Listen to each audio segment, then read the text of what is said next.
Welcome back to another video of Robert's Reviews. Today we're going to be continuing our journey through the Steve Carell films. And the journey today brings us to Little Miss Sunshine, a film made in 2006. It was directed by Jonathan Dayton and Valerie Ferris and written by Michael Arndt. And this film was just amazing. I didn't know what to expect from this film because I don't like to look at the reviews before I watch it. And so I was like, it looks kind of silly, looks kind of childish.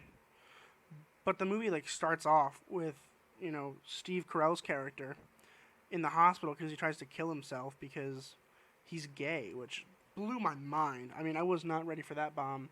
But apparently, we'll go get there in a little bit. But the general idea of the film is that this family goes on a road trip to take their child to a child's beauty pageant contest thing called Little Miss Sunshine, which I hate beauty pageants. I think they're dumb, particularly for children. Like, what the hell? That's just whatever. Regardless. Anyway, the directing was spot on. I mean, it was really, really great how they filmed this film.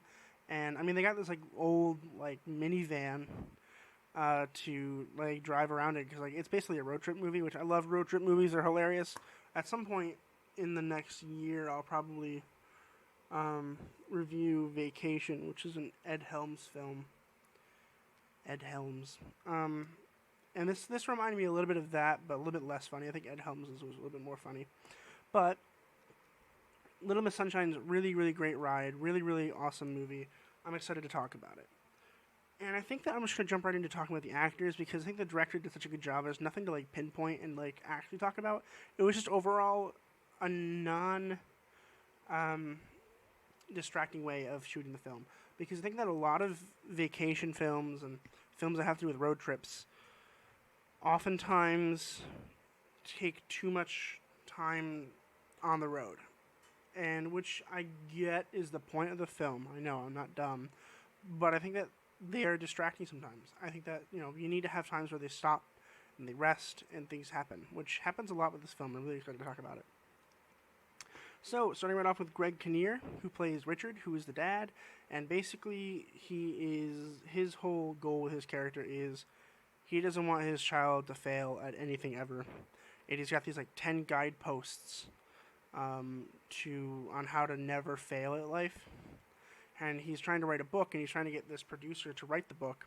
And the producer is played by Bryan Cranston, which just blew my mind. He was like a little cameo. He was there for 5 minutes, and I was like, is that Bryan Cranston? And it was Bryan Cranston. I was like, oh, I love Bryan Cranston. But it's really funny because then, I'm going to talk about the character arcs a little bit too, because I think the character arcs in these films are really great. And so the character arc for Richard is that he is like, you can never fail, never fail, never fail.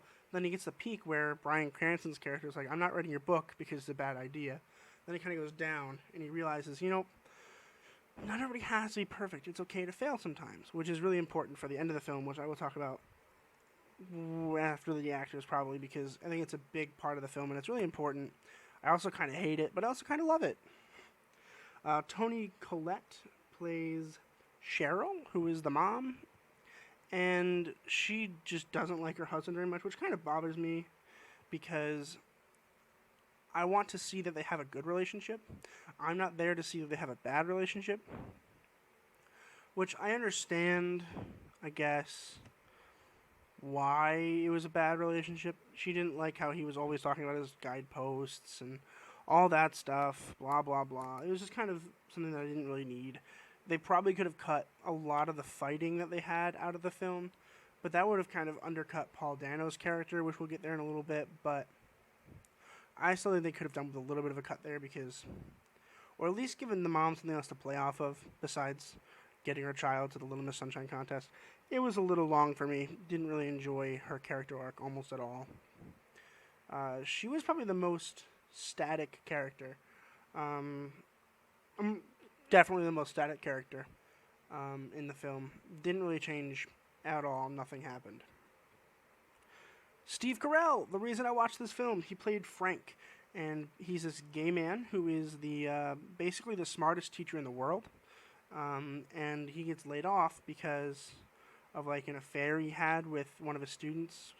He's gay, so he fell in love with one of his male students, and then another teacher fell in love with the same student, and that teacher got the student, and so Frank tries to kill himself because he's depressed, and then Cheryl comes in and takes him from the hospital and is basically told to keep watch on him and keep sharp objects away from him. And it's really cool because the whole film you're really scared that he's just going to walk away and kill himself at some point. Anytime that he's left alone, like the director makes a point to make it very quiet so that your brain is like, ooh, is he going to do it right now? He never does because his character arc, makes it so he's like, if he focuses on his family and shares his life experiences with them, then maybe they won't experience the same sadness that he did, which is really cool because Steve Carell doesn't get to play dramatic characters very often, especially in his early career. In his late career, he does a lot of drama, and it works really well. He's really good at it for some reason. He's good at everything he does, but this movie in particular, he had really funny one-lines, but anytime that he was just acting, he was a very serious, very dramatic actor, which is great. I love that of him, and he plays his characters so well. I mean, it really was really, really good. I think it's one of my favorite Steve Carell performances that I've watched so far, just simply because of how awesome his drama is. He's really good at drama. He's really good at comedy, and a dramatic comedy is perfect for him. That's where he belongs. Paul Dano. I don't think I've ever seen Paul Dano in a movie before. I mean, I've heard of Paul Dano, but I never watched him in a film before. Wow, he's good. So basically, his character, who plays Dwayne, who is the main character's brother, and he takes a vow of silence that he will not say a single word until he can go to flight school and learn how to fly a plane, because he's focused on that. He's like, this is what I have to do in my life in order to feel accomplished, which is really cool because I think a lot of kids feel that way, but like they have to do something or it's the end of the world. And so Paul Dano, his character, is silent for the entire film until like the very end when his character changes. So he's in the bus and he communicates by writing on a pad of paper and then showing it to people, which is really comedic because there's this one part where Olive gets left at the gas station and Paul Dano's like he can't say anything. So he takes out a piece of paper and he's like, and it just says, "Where's Olive?" That was perfect. It's so funny. It's comedy. Everyone else is like, "Oh shoot, we left her at the gas station." But then at the end, they're in the van, and Olive is playing games with Dwayne, and Dwayne's taking like a colorblind test. Obviously, he's not colorblind, but then it turns out, based on the book, he is colorblind, and he freaks out because obviously, as Steve Carell's character tells me, he's like, "Dude, if you're colorblind, you can't fly planes." And he loses his mind. They have to pull the car over in the middle of the highway. He flings himself out of the car, runs down the hill, and screams a very naughty word, which is the first word you hear him speak in the whole film. He's like, "Ah!" And it really was really, really good. I mean, it was emotional, and it made me very sad. And then he actually gets to talk the rest of the film, which is really nice, because he's actually a really funny character. And he gets over it. He's like, "You know what, I'll just find something else I can do." and Frank's like, "Well, maybe don't take a vow of silence next time." He's really cool to talk to. I think that Paul Dano's character had the most change in the film, and I think it was my favorite character in the film, besides maybe Frank. Now, Abigail Breslin played Olive, who was the little child, and she was great. I mean, she was cute, she was adorable, she's what you wanted. She wasn't, like, beauty pageant material, because she never wore makeup and, like, didn't wear a fancy dress. She wore, like, a suit, and then that turned into, like, a bathing suit. It's kind of gross, but anyway, she ends up going to the pageant, and they like make it just on time, and then as she's doing her routine, something happens. But I'm going to talk about Olive a little bit later because it really turns into the end of the film, which I think is really important. But I'd also really like to talk about Alan Arkin, who plays the grandpa, and he's like addicted to cocaine or something like that. And he's basically teaching Olive how to dance and how to do everything for the pageant contest, which you're assuming is fine. It's probably a fine dance, probably like a really cute dance. And then about halfway through the trip, they take a night stop so they can sleep at like a hotel, and he overdoses and dies in the bathroom. And so Olive wakes up, goes to the bathroom, and finds him dead. And then they have to bring him to the hospital. The hospital's like, they're dead. And this really weird thing happens. I really just did not enjoy. And they ended up smuggling the dead body back to the van so they can continue going to the pageant. And this is like the only negative of the film that I found that I really just didn't like. It was really uncomfortable.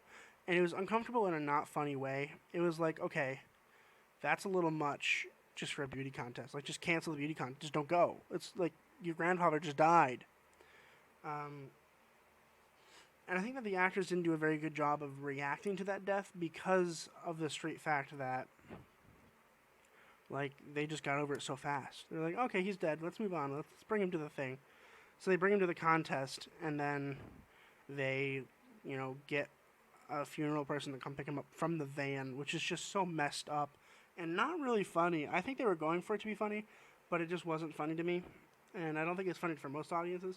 I think that would have been funny for a goofy movie, but for a movie that was, I think, mainly focused on drama more so than comedy, they probably could have done without that. Although I do understand why they did it. I just don't quite agree with it, which is fine. I mean, I don't have to agree with everything they do, but I just wish they didn't do that. But anyway, the big ending to the film is Olive gets to do her dance routine on stage, and it's awful. Her dad taught her this song, and it was just really, really, really awful. She tried to be, like, sexy on stage, and she's, like, 10, and it's really uncomfortable. But then, the brother, the father, and Frank end up going on stage and dancing with her because all the crowd's like, boo, and like, but that's our girl. So they go up and they actually dance with her. And it's really funny. Obviously, they lose super hard, and they just leave right after that. And that's kind of the end of the film. But it was really, really funny to see them all get on stage and dance like that in front of a huge audience.